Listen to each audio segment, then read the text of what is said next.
न्याज़ मौला गल सुनाओ तो मित्र समझ चासी जेरे लोग पूछा ना ए मैयत कहंदी है कौन बेवार तवज्जो करे न्याज़ मौला जड़ी इना कमीना गल कीती मजदूर न्याज़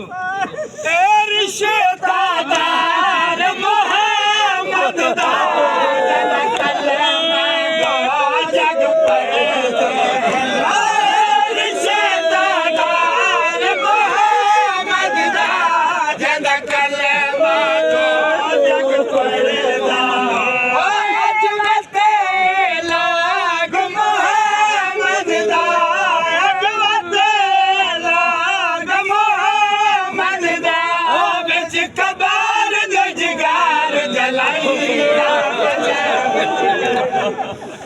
मैं वैन हुण पढ़ना चाहना ये थोड़ी तवज्जो वास्ते पढ़िया जिस मकाम से टुरा न्याज़ मौला आज भी निस्बत ना मैं नवा कलाम और पढ़ना चाहना ये थोड़ी तवज्जो हो गई मैं यूं कह दीदा हाय वो वाक़िया पढ़दा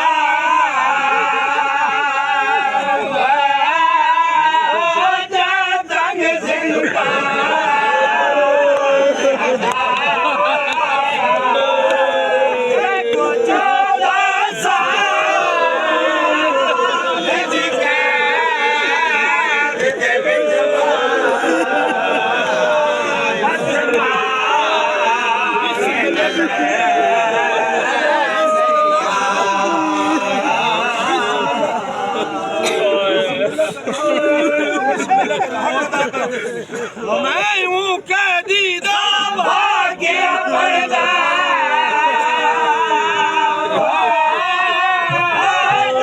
तंग जिंदा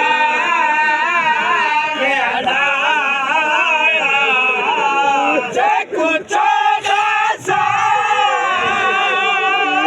दी कैद दे विच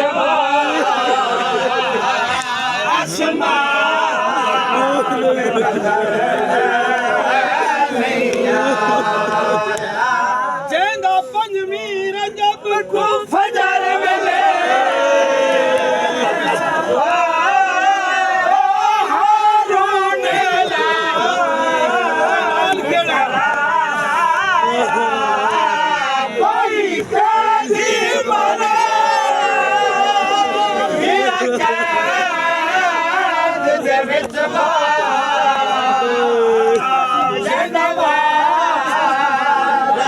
कोई